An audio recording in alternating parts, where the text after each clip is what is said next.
आज आप लोगों को एक अपनी कविता सुनाऊंगी। बहुत ही अच्छे प्यारे से जंगल में हूँ अभी एक मैं। यहाँ पे हल्की हल्की बारिश हो रही है और बारिश का मैं एक बार आपको नज़ारा दिखाती हूँ पहले, फिर उसके बाद कविता सुनाऊंगी।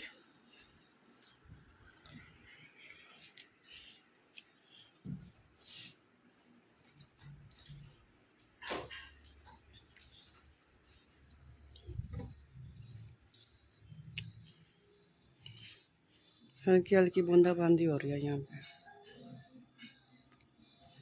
बहुत ही सुंदर लोकेशन है। मैं स्विमिंग पूल तक का दिखा देती हूँ अभी आपको।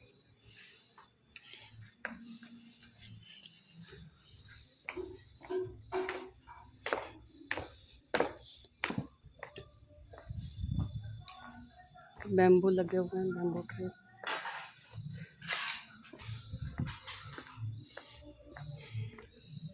बारिश अभी पहले से हल्की हुई है।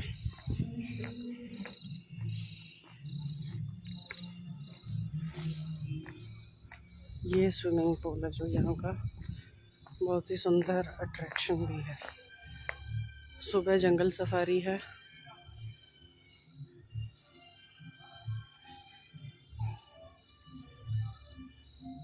उस तरफ रेस्टोरेंट एरिया है। ये सारी कॉटेजेस हैं। बहुत ही सुंदर।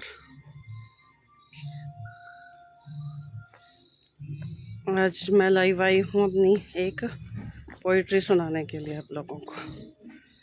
तब कुछ लोग जुड़ जाएं, उसके बाद फिर मैं अपनी कविता शुरू करूँगी।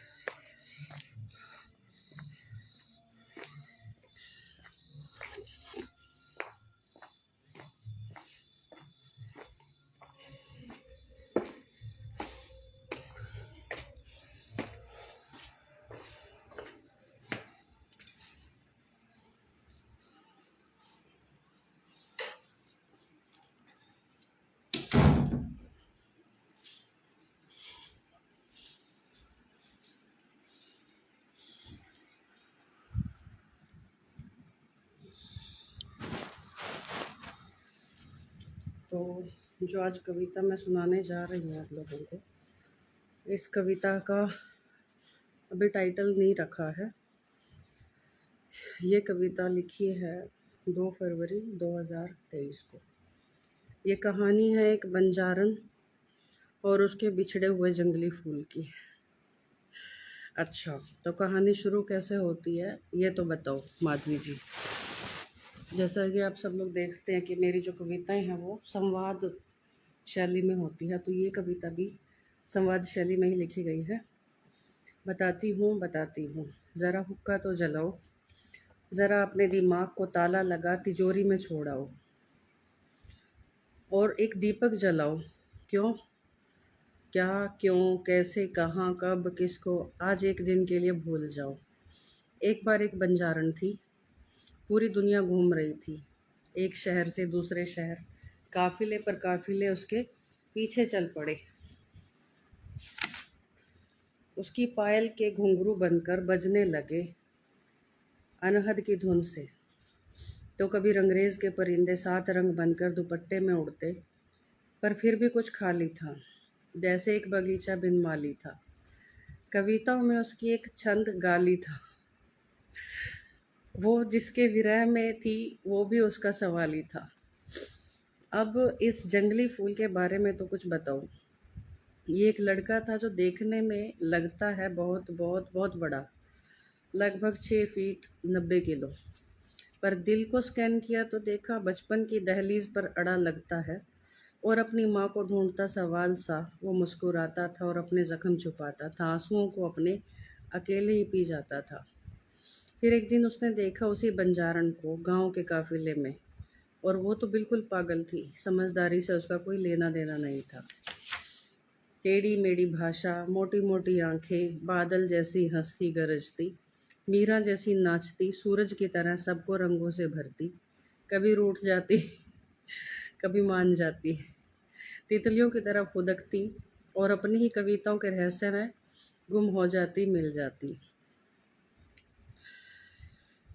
कभी काजल लगाती, कभी सबको गले लगाकर रुलाती, अपना जंगली फूल भी उलझ गया उसकी जटाओं में। अच्छा, घने जंगल में सीपी, कोड़ी, रुद्राक्ष, मोती, मोली, रस्सी की श्रृंखला में। हा हा हा हा। पर बंजारण को इसके बारे में कुछ नहीं पता था। वो तो नदी की तरह बहती जा रही थी समंदर होने को, बिरह के कांटे से जख्मी वेदना का तर्पण करने को, अतीत की टांकियों पर घोटे सितारे लगाकर सजने संवरने को। अब अपना जंगली फूल जाए तो जाए कहाँ? जटाओं में आने का रास्ता तो था, पर जाने का रास्ता नहीं था। फिर एक दिन वो बंजारण को देखने के लिए उसके पैरों पर गिर पड़ा, जैसे मंदिर में किसी मूर्ति पर अर्पित कोई भाव किसी पुजारिन का। बंजारण ने देखा, कितना अनोखा, कितना कोमल, अद्भुत रंग। पहले कभी ऐसा फूल नहीं देखा। ये बगीचे का फूल नहीं लगता। इसे अर्थी पर चढ़ने वाला फूल तो ना ही ये सेज पर चढ़ने वाला फूल है, ना ये मंदिर में चढ़ने वाला फूल है। ये तो कोई विद्रोही है उसी जैसा। ये तो किसी माली के संविधान में खिला हुआ नहीं लगता। ये तो अपनी स्वतंत्रता से पला हुआ लगता है। बंजारण ने प्रेम से उसके चेहरे को छुआ और ये क्या? फूल रोने लगा, फूट फूट कर, बंजारण की गोद में सिमट कर। बस यहीं से एक अनंत प्रेम दो पागलों के शंखनाद से सृष्टि के सारे अनहद में चिका की गलियों में पहुंच जाते हैं, सदा सदा के लिए खुद को मिटाने को, और जादूगरनी के जादूगर पिता से जादू की शक्तियां मांगने को। मानते हो फिर? जी जी। क्या